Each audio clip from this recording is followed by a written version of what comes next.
दोस्तों, आज की कहानी है देवरानी जी सासू माँ की जिम्मेदारी हमारी ही नहीं है। दोस्तों, कहानी शुरू करने से पहले अगर हमारे चैनल को सब्सक्राइब नहीं किया हो तो कर लीजिए ताकि आपके पास पहुँचे हर नया वीडियो।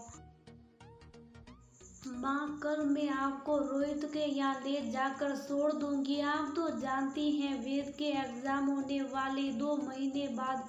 मैं नहीं चाहती उसे कोई डिस्टर्बेंस हो, इसलिए प्लीज आप 3 महीने के लिए रोहित के यहाँ शिफ्ट हो जाइए। कहते हुए बहू संगीता ने अपने देवर रोहित को फोन मिला दिया। बिना ये जाने कि सासू माँ निर्मला जी की क्या मर्जी है। हेलो रोहित, कल मैं माँ को लेकर आ रही हूँ तुम्हारे यहाँ। माँ कुछ दिन अभी वही रहेगी, वेद के एग्जाम में। मैं नहीं चाहती उसे कोई। रोहित ने उधर से जवाब दिया, भाभी मैं शाम की सुजाता को लेकर आता हूँ, उधर आके बात करता हूँ। ठीक है, फिर रात का डिनर तुम दोनों का यही रहेगा। ओके भाभी, मिलते हैं शाम को। कहते हुए रोहित ने फोन रखा तो संगीता निर्मला जी बोली, माँ रोहित आ रहा, शाम को आपका सामान तैयार कर दूंगी, फिर आप उन लोगों के साथ ही चले जाइएगा। हाँ ठीक है, मेरे गोपाल जी का सारा सामान रख देने, पिछली बार भोग लगाने की थाली छूट गई थी। हाँ माँ ठीक है, कहते हुए जल्दी जल्दी सासू माँ का सामान पैक करने लगी।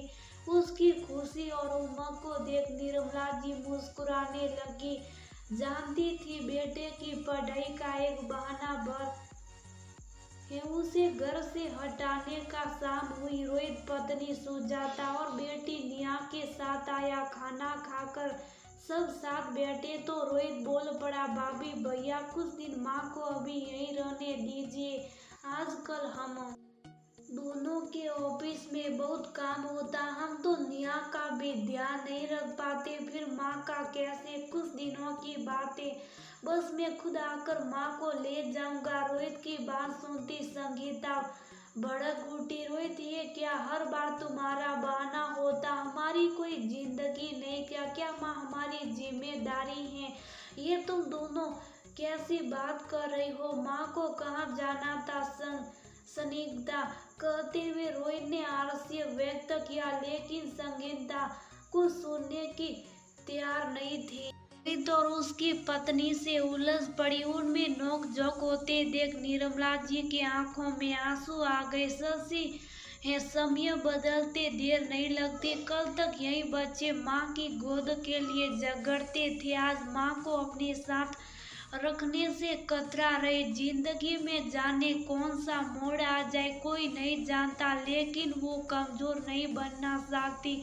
आशुपोष गुस्से से उठी और बोली, रहने दो तुम दोनों। रोहन और रोहित सिर्फ 2 कमरे में, तुम 4 बच्चों को एक साथ पाला था मैंने और तुम्हारे पापा ने। हमने तो तुम में से किसी एक को भी कहीं नहीं भेजा, ये कहते हुए कि घर में जगह नहीं। और हाँ, उस कम जगह और भीड़ में तुम सारों ने खूब पढ़ाई की। बेटों के अलावा मेरी बेटियां भी नौकरी पैसे वाली, उसी घर के परवरिश से नहीं है जगह तो मैं गाँव चली जाऊंगी। शर्म आती मुझे तुम सब पर, अब यूं झगड़ कर मुझे शर्मसार तो ना करो कि मुझे खुद के परवरिश पर शंका होने लगे। कहते हुए सोफे पर बैठ गई, आंखों से आंसू बहने लगे।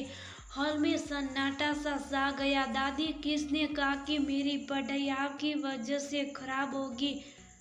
अलबत्ता मुझे तो हिंदी में आपसे बहुत मदद मिलती, आप कहीं नहीं जाएगी। कहते हुए वेद ने दादी के आंखों से आंसू पोंछ उनके गले लग गया। फिर माँ की तरफ देखते हुए बोला, माँ ये क्या क्या मैंने आपसे कहा कि मेरी पढ़ाई खराब होगी और आपको तकलीफ है तो दादी का सारा ख्याल मैं रख लूंगा। आप जरा सोचिए, आज दादी बूढ़ी हैं, कल आप भी। कहते हुए गुस्से से भर उठा, आंखों में आंसू लेकर पिता की तरफ देखा, जैसे उनसे पूछ रहा हो, ये क्या है पापा? चुप हो जा वेद, क्या बकवास कर रहे? कहते हुए संगीता वेद को जोर से डांटा तो रोहन खड़ा हो गया और गुस्से में बोल पड़ा, क्यों, क्या गलत कर रहा वो और माँ को भेजने की बात आई।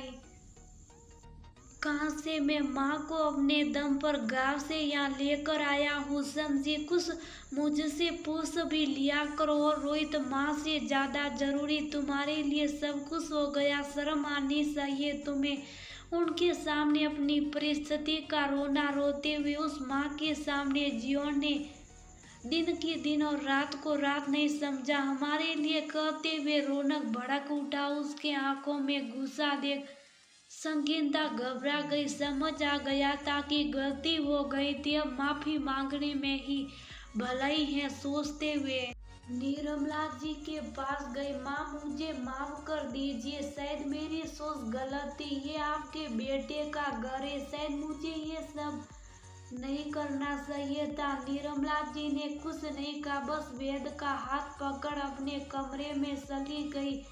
शायद इस समय वह किसी की माफ करने को तैयार नहीं था। वर्षों की तपस्या पर आज किसी ने प्रहार किया था। मन आता, हाँ, बड़े बेटे और पोते ने उनके दुखते हुए मन को संभाल लिया।